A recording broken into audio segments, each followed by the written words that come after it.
Baik, materi selanjutnya terkait dengan penelitian sejarah hukum, perbandingan hukum, dan penelitian hukum in concreto ya. Ini merupakan bagian daripada jenis penelitian hukum normatif.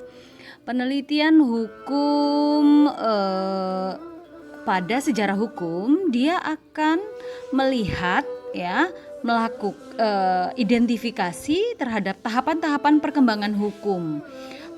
Contohnya begini, nah ini tadi makanya Ibu katakan bahwa untuk melakukan penelitian hukum dalam kajian dalam jenis penelitian hukum normatif, dia akan selalu terkait dengan jenis-jenis penelitian yang ada di dalamnya. Ketika berbicara tentang sejarah hukum, maka di sini kita akan bicara tentang asas-asasnya. Kita akan bicara juga tentang bentuk-bentuk hukumnya yang secara formil, sinkron atau tidak, sistematikanya seperti apa. Nah, pada penelitian sejarah hukum ini dia akan melihat terkait dengan kenapa hukum ini muncul, kenapa aturan ini muncul, sejarahnya seperti apa. Nah, ini bisa menjadi kajian filosofis ya. Filosofis daripada munculnya atau kehadirannya sebuah peraturan hukum. Nah, sehingga seringkali penelitian terkait dengan sejarah hukum ini tadi ini akan dikaitkan dengan jenis-jenis penelitian lainnya di dalam penelitian normatif atau doktrinal ya. Jadi penelitian sejarah hukum ini meliputi penelitian terhadap sejarah lembaga-lembaga hukum dan juga penelitian terhadap sejarah penyusunan peraturan perundang-undangan. Penelitian sejarah hukum ini dapat ditelaah dengan bahan hukum maupun non-bahan hukum.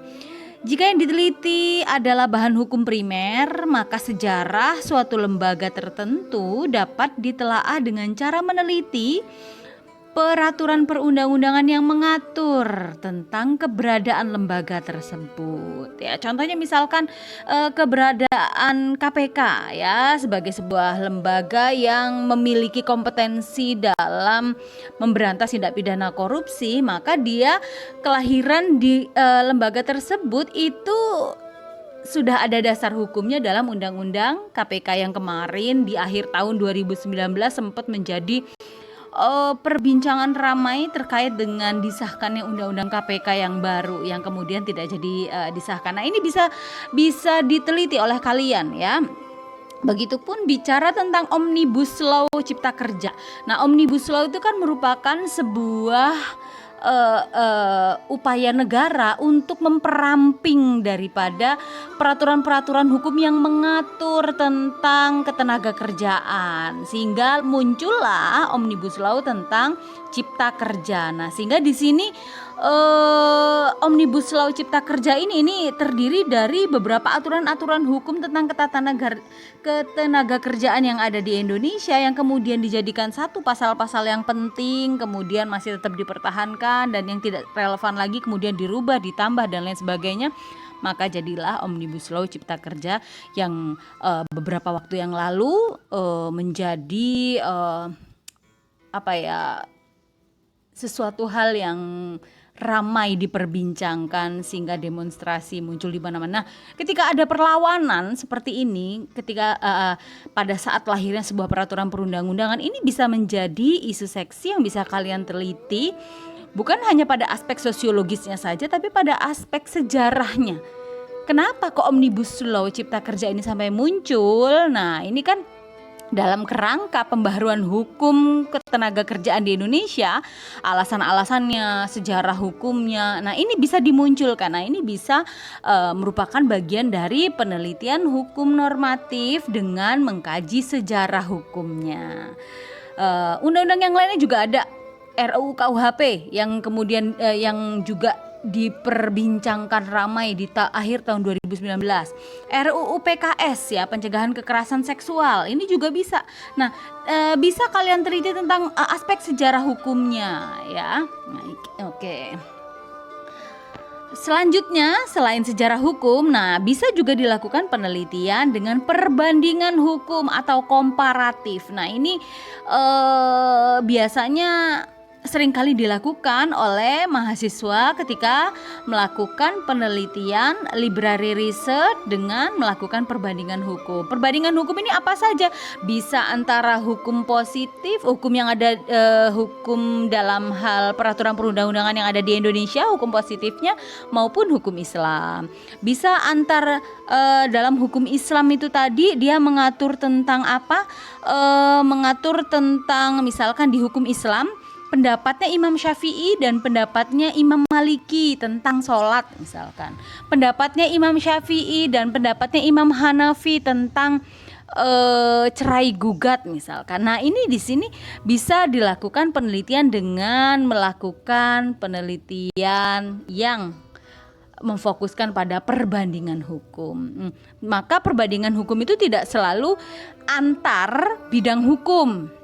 Misalkan antar hukum Islam dengan hukum adat, hukum hukum positif yang dibuat oleh lembaga yang berwenang dengan hukum adat, tapi bisa jadi perbandingan hukum ini dilakukan di dalam bidang hukum itu sendiri. Biasanya ada perbedaan doktrin atau pendapat hukum tentang sesuatu hal yang mengatur tentang hal yang sama itu dari dua ahli hukum. Nah, itu bisa diteliti seperti pendapat Imam Syafi'i dengan Imam Maliki tentang nusus. Nah, ini mungkin ada perbedaannya, nah ini bisa diteliti. Lalu kemudian kajian misalkan dalam fatwa DSN mengatur tentang murabahah, tapi ternyata kemudian isinya ada yang sedikit berbeda dengan hukum asalnya di dalam hukum Islam tentang murabahah itu seperti apa. Nah ini bisa dilakukan perbandingan ya, diteliti. Nah tentunya ketika membandingkan ini pasti akan bicara tentang sejarah ya, sejarah hukum dari masing-masing aturan hukum yang ada itu tadi. Maka seringkali sudah saya katakan berkali-kali tadi bahwa ketika melakukan perbandingan hukum, penelitian hukum normatif yang jenis-jenisnya ada inventarisasi hukum, asas-asas hukum, sinkronisasi, sistematika, perbandingan, sejarah, penelitian hukum in concreto itu tidak bisa dilepaskan masing-masingnya. Kenapa? Karena bisa jadi itu dipakai ketika kita melakukan penelitian normatif atau library research dalam konteks penelitian pustaka yang menjadi salah satu jenis penelitian di dalam penulisan skripsi mahasiswa. Oke, selanjutnya tadi saya menyebutkan adalah penelitian hukum in concreto. Pasti akan bertanya-tanya, Bu, in concreto itu kan penelitian hukum yang berlaku di masyarakat ya, bukan yang berlaku tetapi yang ada di masyarakat. Maka apa saja nilai-nilai dan hukum yang hidup di dalam masyarakat? Nah ini yang menjadi fokus kajian dari penelitian hukum in concreto atau penelitian hukum yang ada, yang berlaku di masyarakat. Jadi tidak melihat bagaimana masyarakat itu menaatinya, tetapi lebih melihat kepada ada hukum apa saja sih yang ada di masyarakat itu. Nah maka ini hukum adat, hukum kebiasaan, adat istiadat ini muncul di dalam fokus kajian penelitian hukum in concreto ya. Oke. Anak-anak sekalian, itu tadi beberapa jenis-jenis penelitian yang termasuk dalam fokus fokus kajian jenisnya di penelitian hukum normatif. Nah, pilihan ada pada kalian sebagai peneliti, ingin melakukan penelitian normatifkah atau sosiologiskah? Dengan melakukan kombinasi-kombinasi jenis penelitian yang ada di dalamnya itu bisa. Karena pada hakikatnya bahwa penelitian itu merupakan metode penelitian itu merupakan sebuah cara yang bisa digunakan oleh peneliti dalam rangka mencari kebenaran secara mudah dan bisa dipahami oleh peneliti maupun oleh orang lain nanti hasilnya. Nah, baik anak-anak, ya itu tadi beberapa penjelasan terkait dengan jenis-jenis penelitian hukum normatif yang pada video pertama adalah deskripsinya, penjelasannya, video kedua tentang jenis penelitian hukum normatif yakni inventarisasi hukum dan asas-asas hukum. Video yang kedua terkait dengan sistematika hukum dan sinkronisasi. Video yang ketiga ini adalah terkait dengan video yang keempat terkait dengan masalah jenis penelitian normatif dengan melakukan penelitian pada sejarah hukum dan perbandingan hukumnya.